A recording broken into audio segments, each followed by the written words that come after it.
Whoa, what's good, YouTube? It's your boy, Pro Winston here, with another classic edition of the Winston Profiles. I have one and only legend in my eyes, pros in many of your eyes, Ryan Spicer. Ryan, where you from, bro?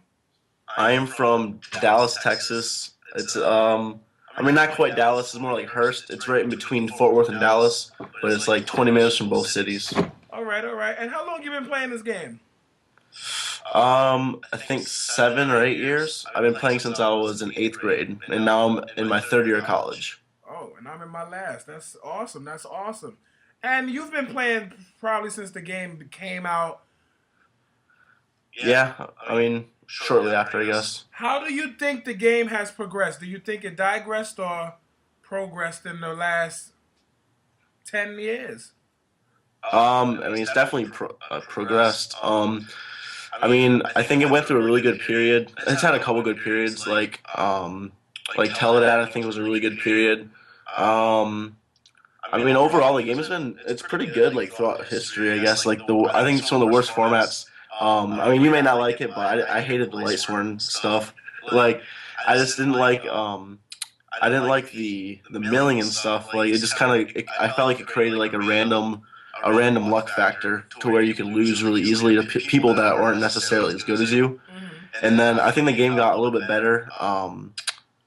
What's it called? I think X Saber format was after that. I might have my time frames confused, but what's it called? I think X Saber was a good format, and then right now I should think it's a good format. It's a lot better with Heavy Storm back. Like I think the game kind of dipped down in skill level when Heavy Storm went away, but I think Heavy Storm kind of promotes better play because I mean you can't just go like summon set 5 and then you can't really make any plays at that point, you know. And then I think the game got better this format, so I mean hopefully it stays good. And how many tops do you have, man? I have 10 and one win.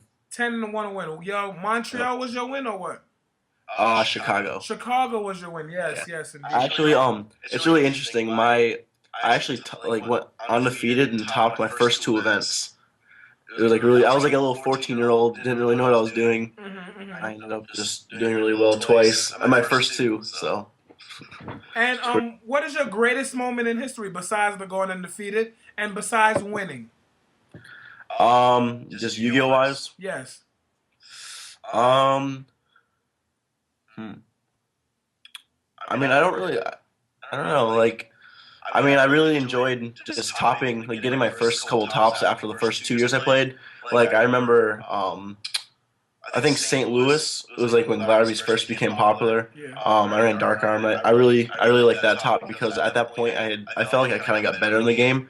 Like after my first two tops when I started playing Yu-Gi-Oh, I really wasn't that good. I just got really lucky the first two events I went to, and then I didn't really do anything for like a year. I think it was 2007 or something like that where I didn't top anything. I went to all the events, I just didn't top because I wasn't very good.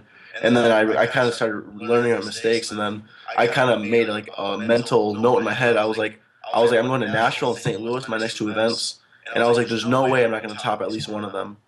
And then Nashville, I ended up I got disqualified the last round or game lost because some of my cards were flimsy.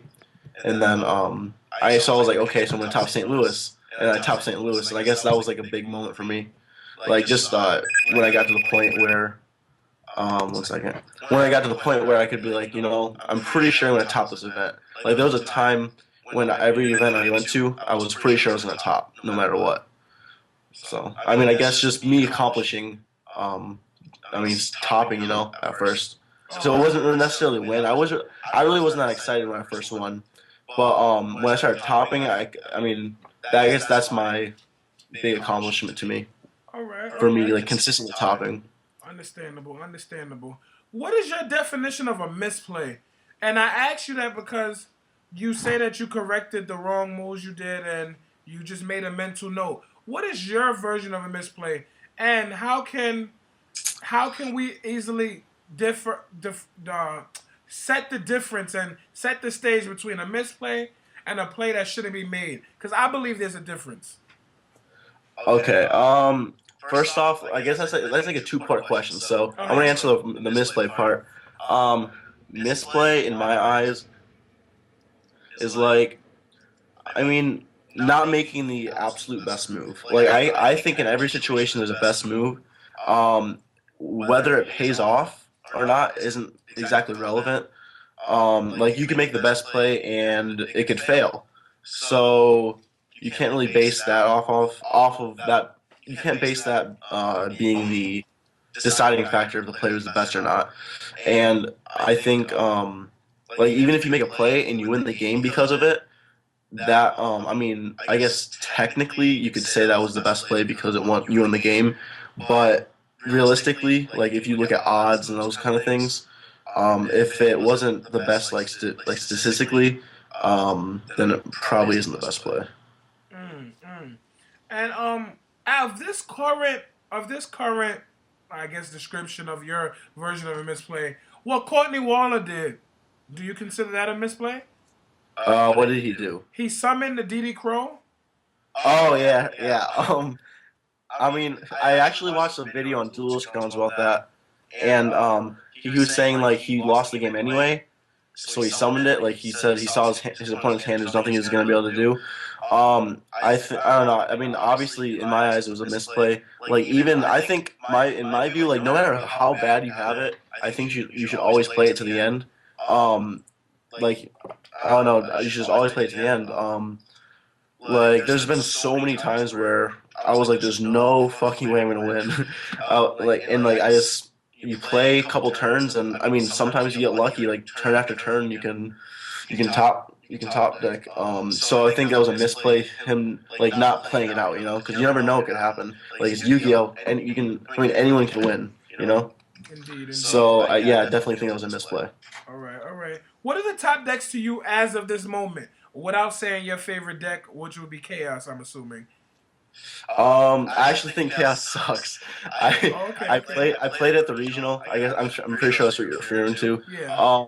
I played at the regional because I haven't really played much lately, and I mean I saw Courtney won with it, and it was a deck I had been working on early in the format, and I just felt that I should give it a chance at least, and I played in the tournament, and like I lost the first round of the regional actually, and I was like crap, and I was like I guess I'll play it out, get my invite because I haven't played this year to get my invite yet.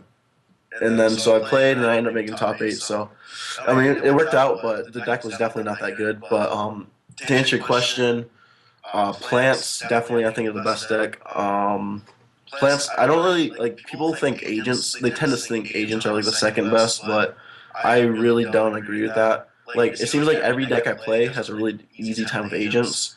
Um, I think agents are like it's really consistent, but it's not like I don't think it's ever gonna win a jump because it's not overwhelmingly powerful. So dropping Christia and Gaichi and the Hyperion is not powerful to you. I mean, I don't think Gaichi is that powerful. I mean, Hyperion and Christian are powerful, but it just seems like they're too. It's like blocky, I guess. It's like really linear in its play, and that's kind of how Chaos is when you think about it because they have a few big drops, and it's just kind of methodical, and it's really predictable. So, I mean, that's my reasoning for thinking Agents isn't that good. And just every time I played against it, it's always been really easy to win. Like, I mean, obviously they can beat you, but it's just like they don't have that versatility of plants. Like plants, like it's like each synchro could lead to a different synchro. So it's like you have an unlimited amount of plays in every situation. It's just that's what makes it the best. Just having the options to do whatever you want. I see, I see. Because basically, I just asked you what's the best deck to you, and you just said plants. So I guess plants is just your number one right now. All right, all right. Yeah, I mean, I'm always looking for something to, I mean, come up with my own thing. But I mean, sometimes there's isn't. Yeah, understandable. From where do you consider your play style at right now? Your skill level in the game? Would I consider it Yeah. as a? I mean, what am I relating it to? You're just like what do you think you are right now? Do you think you're a good player? Do you think you deserve to be viewed as a pro? Do you deserve to be viewed as a legend? Because under Dell's terminology, a legend is someone that did good back in the day, consistently over and over and over. Stuff like that. Um, Should Consider people myself. wait, hold on. I'm sorry to cut you off. Should people fear Ryan Spicer when they sit right in front of you? Definitely, I think so. Oh shit. Um, I mean, I don't, I don't mean to be like, really don't mean to be cocky or anything. I mean, I'm confident in myself. Um, I mean, I wouldn't fear me. I'm not a bad guy, but, um, I mean, yeah, I mean, I would. When I sit down, I expect to win. Okay. So, I mean, that's my answer. But I consider myself pro, I guess, if that's what you want to call it. Understandable. Yeah, I mean, I consider myself really good. I mean, I think I've only gotten better since my win in Chicago in 2008, and it's been 3 years. Put it that way. All right. So, Give us before I end this video, give us some things that players like myself and all around the world that looks at my channel, the 8,000 subscribers that I have almost, give us ways to get better in the game. Give us ways to pay attention to our opponent. To once in our life, just be like the Ryan Spicer, the Billy Breaks, the Philly Lunas of Texas. You feel me? Like, give us what we yeah. need. So, I mean, just basically becoming better. Um, a lot of it is mindset. You have to, I mean, you have to really want it, and you have to, I mean, you have to practice for it. Honestly, like, um, if you don't put in the time, you're not really going to get the results more than likely, unless you're already really good, and then you still need to put some practice in. Whenever, I mean, when I was younger and I had more time, I mean, I mean, if you have the time, I mean, and you enjoy playing Yu-Gi-Oh, play lots of Yu-Gi-Oh. Like, I used to me and my friends would play like all day. Like that's just what we would do. Sometimes we would on weekends we would have like 8 of us and just play Yu-Gi-Oh all night, just practice and practice. Like just always getting better. Um, I mean, practice is honestly the biggest thing in my opinion, and playing against people that are also really good. Um, I mean, that's really it. Honestly, it's just mindset. You have to. I mean, you have to like kind of like break it down. Do like when you're in a tournament, you can't be like, oh crap, I have like 10 rounds left. You have to be like, okay, I got to win this round. You just have to win each round like individually. You can't look at the big picture. You just it's one round at a time. That's pretty much how it is. Understandable. Um, Understandable. yeah, and I mean, people always say you shouldn't go into a match expecting to win or expecting to lose. Like honestly, like that's something different about me. Is like whenever I sit down, um, in a tournament, like I mean, I'm always like I always think about how I could lose. Like I don't necessarily think I'm gonna win right away, but I kind of use like I could lose this, and I mean, kind of feed off against that. So I'm always like I always feel like my back's against the wall a little bit, and I don't know. I think it makes you play better. All right, man. Well, I don't have that much else to say because you answered everything dead on this question. But I have a minute left with you. I want to know one thing and one thing only. Name your favorite player, real quick. Favorite player? Yeah, Damn, I have two though. I want to hear both of them. Fuck it. All right, Billy Brake and Chris Bowling. Billy Brake and my next guest, which is Chris Bolin. I was just talking to him earlier. All right, and damn, I got a minute and 30 seconds with you. Why do you like Billy Brake? Speed through it. Speed through it. Billy Brake. We've been friends since I was like 15. We met at our local card shop. We've been traveling together forever. I feel like Billy Brake, if I was gay, he'd be my boyfriend. We're, we're the we're the delinquent duo. Whoa, We're shit! the delinquent duo. Oh, you already know. If it's not bro, it got to go. And only on Jarrell Winston's channel, Deuces.